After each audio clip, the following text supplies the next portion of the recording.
Malawi Today. Kukulandirani kwina kulikonse kumene muli pa Malawi lero tikupasirani kuyankhula kwa Bone Kalindo takhalani pomwe. The DC ena amaona ngati zimene timalankhula mama wangati uno siku ndi siku mwezi ndi mwezi ndi zinthu zachamba, zinthu zimene munthu wake ndi wopenga misala na madrama. Odala amene amati akamva maaudio a the DC amadalisika komanso amamva nkhani zenizeni. Ndi chifukwa chake timanena kuti mneneri salemekezedwa kwawo, monga amene alili ngati abushiri aja. Anthu amatenga ngati abushiri aja ndi asataniki, amatenga maprofeti ngati mene ali anyangulu aja, azimba aja ngati ndi asataniki.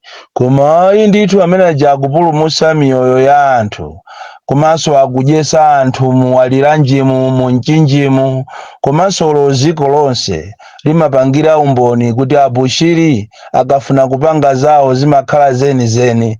Amakhoza kubweretsa mahelikopita mu ziko limene asogoleri aja alibe ulondege, ziko limene asogoleri aja ndi ongokuba basi. Kukapanga ngozi amadalira maiko akunja kuti abwereke ndege, koma bushiri one man amakhoza kupanga zimenezo. Choncho ndodala amene amakhulupirira anthu awo, aneneri awo amene ali mu ziko lomwero, amene amati akamalankhula mama wangati pano amatola nzeru zina ndi zina. Mwachisanzo ndinanena loweruka lapitalo mamawa kunena kuti boma la Malawi likukakamiza maministers ena atumizidwa ku Blantyre Synod of the CCAP kukakamiza zibusa kumeneko general secretary wawo ndi anthu awo kuti alembe kalata yonyoza kunena kuti anthu amene anapita ku Page House anapita mwaokha, ndipo iwo ngati mpingo sakuziziwa. Chikhalire icho anawauza anthuwo ndi iwo, ndipo kulembedwa kalata a Malawi ndi pamene titi tiziwe ife kunena kuti azibusawa ndi ankomba kuwiri manjanjawidi nawonso angofuna ndalama. Anthu amene amapemphera kalekale kupemphera zenizeni anatha muno Malawi, tasala nawo wa ambiri wani manjanjawidi makawazi onamizira kupemphera ndi ajatu anamizira anzawo ngati sakuziwapo kanthu, atalandira ka 50 miliyoni. Anthu omvetsa chisoni kwambiri. Ndi ena ati akufuna umboni kunena kuti Kalindo ndoonama, kodi umboni umene mukufuna inu ndi uti? Popeza ine ndinalengeza kalata yosanachitike isanalembedwe, ndi pamene mungaziwe inu kuti ine ndine woopsa kwambiri. The DC amenenso ndimayenda ndekha malingaso ndikuvuta kwa fiyolo kundu kumayenda ngakhale pansi, amene angandifune akhoza kundipeza koma ine sindimanyumusidwa kwambiri. Chenjezo langa mama uno likupita kwa Lazarus Chakwera ndi nduna zako kunena kuti meeting imene munapanga zulo, imene mwalengeza, imene mwakambirana kuti mukufuna muyambe kumayenda m'mashopu mwa anthu a business komanso nyumba mwawo, ndicho linga kuti mukayang'anemo ndalama za forex, imene ndi program yopusa kwambiri. Ndipo ngati simuichita handle bwino program imene ithawisa ma investors, mukumbukire kuti ziko lanu ndinu anthu opempha azatenge amene china chilichonse mmadalira maiko akunja. Ndipo tithokoze anthu amene wa business kuchokera kwa anthu amwenye azungu ena ndi ena, komanso anthu ena ochokera mu Africa momuno ngati ma Burundi, amene alipangisa ziko kuti economy yaje imene mwaiwononga nokha, koma economy inali bwino kwambiri. Anzanu ambuyomu kuchokera kwa Bakiri Muluzi, Bingwa Mutalika, Mai Joyce Banda nzima itu kuzafika pita mutalika economy ya ziko idali bwino amalawi amanjoya koma inuyo mwayiwononga economy noka chifuka chokuba ndipo mukamanena kuti mufuna muyambe programu yanu yomaenda kumashopu kumaso kumanyumba anthu ngakhale usiku kumafufuza ati makobiri ndi chimozimozi kumawauza anthu kuti mikozo iyi ndi yanga koma manyiwa si yanga. Izi nthu mwazisokoneza nokha. Kumbukirani kunena kuti mutalowaso 2020 munaliso ndi programu imene mmaba ndalama mwa maburundi munapangana kuti mpeze ndalama zogulira magalimoto mwagulagula magalimoto mwabayiba ndalama mwaba makontena mwaba millions ama Burundi anthu osalakwa anthu amene amapanga mabizinesi yawo mwamtendere kukhala bwinonso ndi amalawi kuwalemba ntchito amalawiwo leronso mene mukuyandikira kampeni mukufuna mube ndalama zina ndalama zake ati mukunamizira programu yokuti mufuna muzipita makomo mwa anthu mashopu mwa anthu amwenye ni maburundi muzisakasaka ma US dollars fuso kumafusa kuti kodi anthu akuno akamagulisa zinthu zawo amagulisa ma US dollars masa amagulisa Malawi kwacha iwo akafuna kugula katundu masa amachita apply ku banki malinga ndi Reserve Bank policy. Now, how come that this time around you want to start a campaign yomaenda manyumba mwawo mwa anthu aja amwenye ndiye muzichita sechi ndalama? Iyi ndi programu yonama. Vomerezani kuti mufunanso muyambe kawiri kumaka abera anthu aja malinga ndika kampeni kapene kakufunika kuyambikaka mukufuna muzika abera anthu ajawo. And I don't understand kuti andale eno mmaganiza bwanji chifukwa amene ali ndi forex ndi inuyo. Bwezi pano mutauza polisi akayambe kunyumba ku State House iko azika secha chifukwa ife umboni tili nawo kuti amene muli ni makobiri ndi inuyo andale amene mukusunga forex ndi inuyo andale amene mukupanga business even za black market ndi inuyo andale ndipo andale mukupanga zambiri even olochamba mukupanga business ya chamba koma munthu kungopezeka ni mibulu iwiri mukumamugwira even kumwanza border kukumapezeka chamba kudeza kukumapezeka chamba cho chikapezeka olo ni minerals zikumango zembesedwa kungokhala ngati akupita nazo ati kuboma koma zinthu zokazifuza zimakhala kuti ndi za minister wina koma zimenezozo azipitisa kale munthu yonse sanga mmange wapita. Mukamakhala musamaone ngati amalawi ndi anthu ogona. Amalawi tu si anthu ogona. Amalawi ndi anthu ozindikira. Ndipo izi programu imene mukupanga imene muzandikumbukira pamawa mashopu ambiri atasekedwa ma investors ambiri a business ambiri tikunena pano ayamba kale kuchoka muno Malawi chifuka cha kusowa kwa forex. Ndipo mufufuze mu history izi zikuchitika koyamba sizinachitikepo kuti anthu Malawi muno akayambe kuthawamo muziko lombesa chisoni mwabayiba nokha mwazibera nokha ndalamazo muziko mwachita create nokha tension basi ndiye mufuna muzianamizira anthu amene akupanga ma business kuti ndi amene akusunga forex.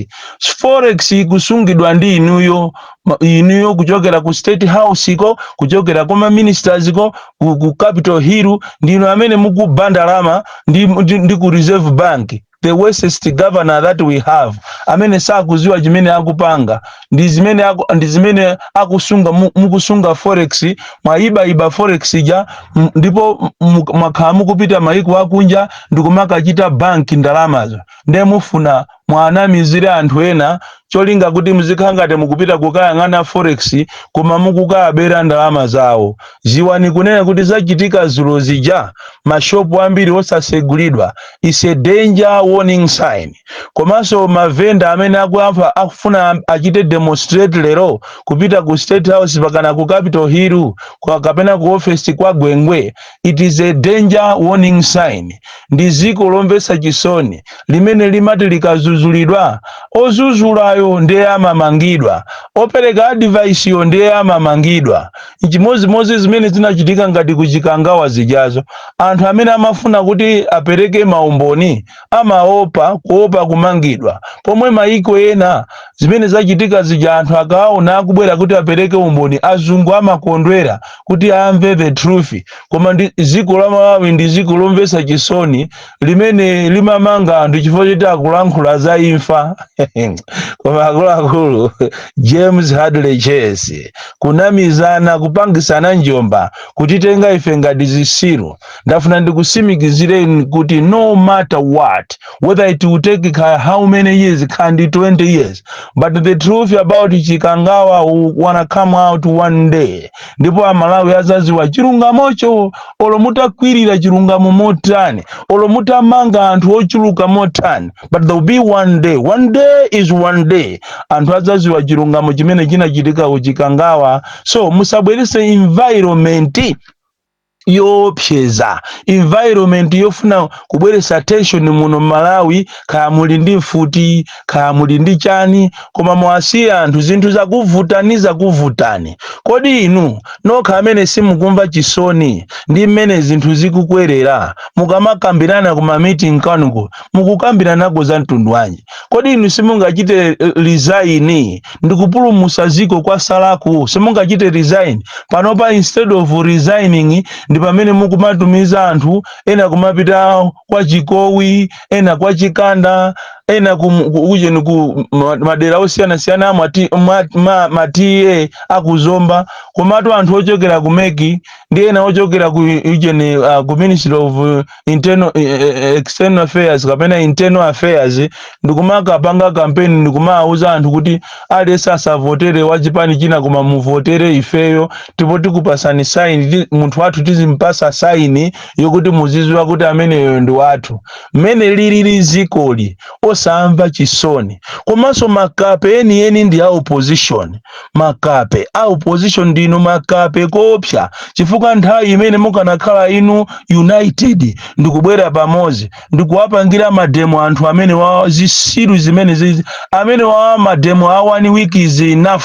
Inunso mukanabwezera zimene zinapangidwa zijazo kupanga mademo a daily, kwa mufuna ka 2 weeks, koma apangidwe mademo nicholinga kuti mupulumuse anthu. Ziko ili likufunika anthu okuti alipulumuse kumavuto la kuno, asogoleri athu akuno kuopa kumangidwa. Zija mukafuna kupanga pakati apo za mademo mumati mukudikira khoti likupaseni go ahead, kulizi pakana lero kumafuza kuti kodi mademo aja electoral commission kuti mufuna uje ni chairman achoke, uja chairperson achoke, zili pati lero limamo kuti muyitanise mademo amene zinthu zakwerera muno Malawi ndicho linga chopulumusa anthu. Imulipe business as usual. Anthu a opposition ndikumafuza kuti kodi amene wawa ati akufuna ati azasogolere ndani? Azasogolere ndani? Koma aliyese ali busy basi kumanena kuti ndiyima ndekha, ineyo ndine dolo, ndiyima ndekha. Basi mungofuna upresident, basi mungofuna upresident instead of risking, instead of kuwatetezera Amalawi, kuwapangira a conducive environment. Ndi mmene zinthu zilili. Mukamapanga zinthu zanu tamuganizireni lebala, mukamapanga zinthu zanu tamuganizireni venda, tamuganizireni ogwira ntchito muti, tamuganizireni ogwira ntchito kwa mwenye, tamuganizireni ogwira ntchito kunyumba kwa munthu. Kodi ndi mmene chimanga chakwereramu, zinthu mmene zavutiramu, munthu wakumuzi amene akufuna azigula tablet ya sopo 1.5 akayipeza kuti ndalama. Amalawi yakuzunzika kwambiri muno Malawi, koma a opposition mulipe. Basi muli busy ku parliament so ukuti muzipanga ku zinthu zeni. Ndithu palibe chimene mukupanga. Tapanga ni malamulo oti akomere anthu, palibe chimene mukupanga.